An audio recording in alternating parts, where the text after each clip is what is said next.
नमस्कार, मी डॉक्टर मच्छिंद्र बांगर महाराष्ट्रातील आणि देशातील हवामान परिस्थिती संदर्भात ताजा अंदाज देणार आहे. आपण बघतो की एकापाठी एक डब्ल्यूडी उत्तर भारतामध्ये येऊ लागले आहेत. मैदानी भागापर्यंत त्याचा प्रभाव पडतोय. काही ठिकाणी गारपीट तर काही ठिकाणी बर्फवृष्टी अशी आता उत्तर भारतातील परिस्थिती आहे. एक डब्ल्यूडी पुढे सरकला की लगेचच दुसरा डब्ल्यूडी सक्रिय होत आहे. त्याच वेळेस बंगालच्या उपसागरात देखील हलकं कमी दाबाचं क्षेत्र आहे. सध्या जरी भारतीय हवामान खात्याने 24 तारखेला केवळ मध्य प्रदेश, राजस्थान, दिल्ली, पंजाब, हरियाणा, उत्तराखंडमध्ये धुक्याचा प्रभाव दाखवला असला तरी दुपारपर्यंत या अंदाजात बदल होईल. कारण आज या अंदाजामध्ये काही राज्यांमध्ये डब्ल्यूडीचा प्रभाव राहण्याची शक्यता आहे. 30 तारखेला पुन्हा एकदा डब्ल्यूडीचा प्रभाव राजस्थानमध्ये जाणवणार आहे. तर 27 तारखेला पुन्हा जम्मू काश्मीर, लेह लडाख, उत्तराखंड, दिल्ली, पंजाब, हरियाणा, उत्तर प्रदेश, राजस्थान या अनेक राज्यांमध्ये गारपीट होणार आहे. त्यामुळे डब्ल्यूडीचा नवीन प्रभाव 27ला सक्रिय होणार आहे.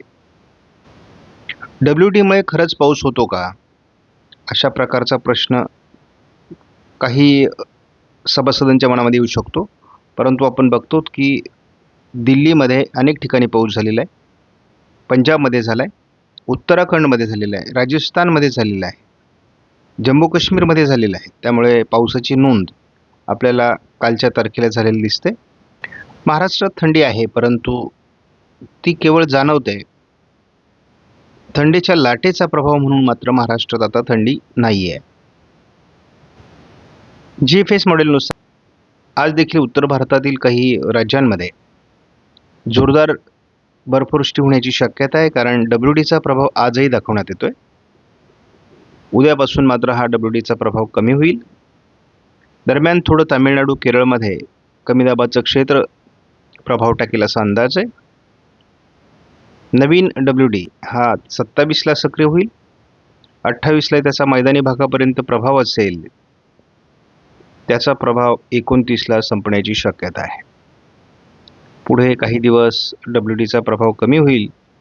मात्र आपण बघतो 1 तारखेला आणि 2 तारखेला किरकोळ डब्ल्यूडीचा प्रभाव उत्तर भारतात असणं अपेक्षित आहे. आपण बघतो की या ठिकाणी महाराष्ट्रामध्ये मराठवाडा, विदर्भ थंडी कमी झाली आहे. थोडं उत्तर महाराष्ट्र, मध्य महाराष्ट्रात थंडी जाणवते, परंतु प्रभाव कमी झाला आहे. यात आणखी प्रभाव कमी होण्याची शक्यता आहे पुढे. त्यामुळे बऱ्याच शेतकऱ्यांचे फोन होते, भेंडी लागवड करायची आहे, थंडी कमी कधी होणार आहे. तर त्या दृष्टीने हा अंदाज महत्त्वाचा आहे. आपण बघतो की महाराष्ट्रात थंडी बऱ्यापैकी कमी होते. काही ठिकाणी तर उष्णतामान वाढल्याचं जाणवणार आहे, दुपारचं ऊन जाणवणार आहे. त्यामुळे एकूणच आपण बघतो की महाराष्ट्रात थंडी बऱ्याच दिवस गायब होण्याची शक्यता आहे. सध्या या आठवड्यामध्ये म्हणजे 23 जानेवारी ते 30 जानेवारीच्या दरम्यान CFS मॉडेलने दक्षिणेला कमी दाब तर उत्तरेत डब्ल्यूडी असं वातावरण दाखवलं आहे. आपण या अंदाजाचा मुद्दाम आढावा घेतो. फेब्रुवारीत फारसं पावसाचं वातावरण नाही आहे CFS मॉडेलनुसार. मात्र मार्चपासून वातावरण बदलणं अपेक्षित आहे. एप्रिलमध्ये वातावरण बदलणार आहे, मेमध्ये वातावरण बदलणार आहे. प्रत्येक दिवशी हा अंदाज बदलत असतो. त्यामुळे आपण दररोज ह्या अंदाजाचा समावेश करतो आहोत. CAN-SIPS मॉडेलचा देखील अंदाज आहे. दक्षिण मराठवाडा, पश्चिम महाराष्ट्र, दक्षिण विदर्भ या ठिकाणी एप्रिलमध्ये, तर संपूर्ण भारतात मेमध्ये पावसाचा अंदाज आहे. NMME मॉडेलने देखील मेमध्ये पावसाचा अंदाज दिला आहे.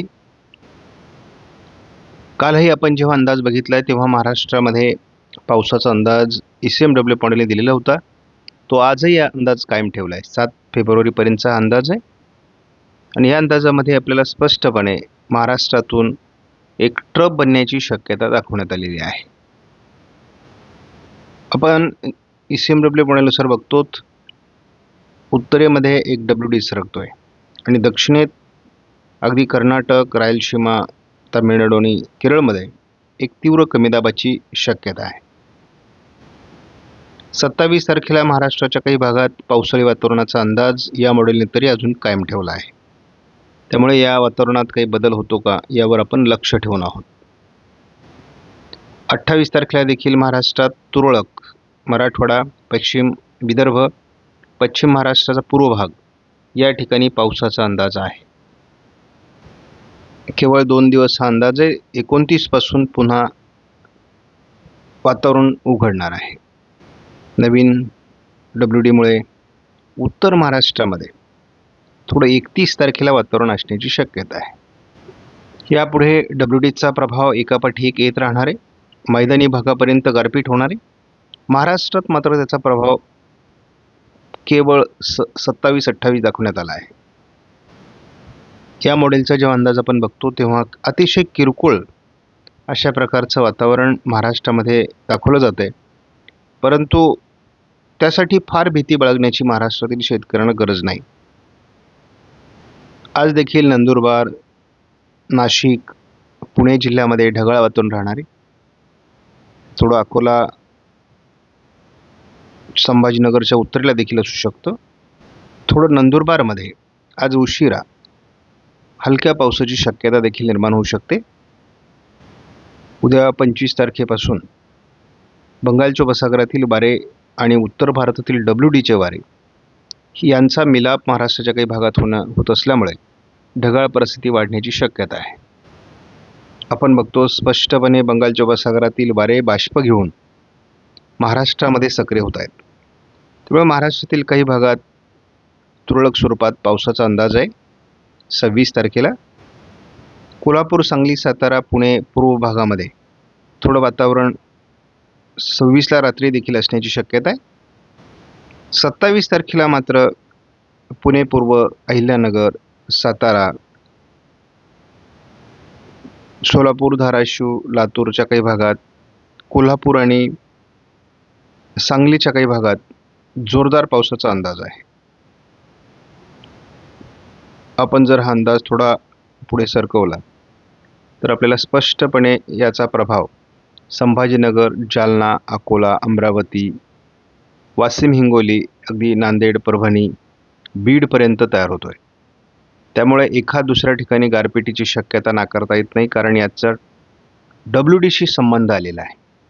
त्यामुळे आपण बघतो कोल्हापूर, सातारा, अहिल्यानगर आणि पुणे पूर्व, सातारा पूर्व भागामध्ये वातावरण अधिक राहण्याची शक्यता आहे. साधारणपणे हे वातावरण आपल्याला 27 तारखेला बराच काळ महाराष्ट्रावर परिणाम करेल असं दिसते. आत्ताच्या अंदाजानुसार ज्या भागात ही ढगाळ वातावरण तयार होणार आहे ते जवळपास 28 तारखेपर्यंत सक्रिय राहील असं दिसते. त्यामुळे मराठवाड्याचे काही जिल्हे आणि पश्चिम महाराष्ट्राचे, मध्य महाराष्ट्राच्या काही जिल्ह्यांमध्ये हा परिणाम जाणवतोय. पुढेही महाराष्ट्रामध्ये ढगाळ परिस्थिती राहण्याची शक्यता आहे. 29ला देखील आपण बघतो की महाराष्ट्रात ढगाळ परिस्थिती असणार आहे. 30 तारखेला देखील महाराष्ट्रात ढगाळ परिस्थिती मोठ्या प्रमाणात आहे. मालेगावसह नंदुरबार, धुळे, जळगावमध्ये मोठी ढगाळ परिस्थिती किंवा पावसाच अनुकूल परिस्थिती आपल्याला 31ला पहाटे दिसते. 31 तारखेला देखील महाराष्ट्रात मोठी ढगाळ परिस्थिती बघायला मिळेल. ढगाळ परिस्थिती 1 तारखेला देखील असणार आहे, परंतु या ढगाळ परिस्थितीत पावसाची क्षमता दिसत नाही. थोडं लातूर जिल्ह्यामध्ये 1 तारखेला रात्री पावसाचा अंदाज आहे. आपण बघतो 2 तारखेला रात्री थोडं वातावरण लातूर, नांदेड, परभणीच्या भागात असू शकतं. 3 तारखेनंतर मात्र पुढे ढगाळ परिस्थिती कमी होणार आहे. त्यामुळे शेतकऱ्यांनी हा अंदाज लक्षात घ्यावा. आपणास व्हिडिओमधील माहिती महत्त्वपूर्ण वाटल्यास लाईक करा, शेअर करा, चॅनलला सबस्क्राईब करा. धन्यवाद. जय हिंद, जय महाराष्ट्र, जय बळीराजा.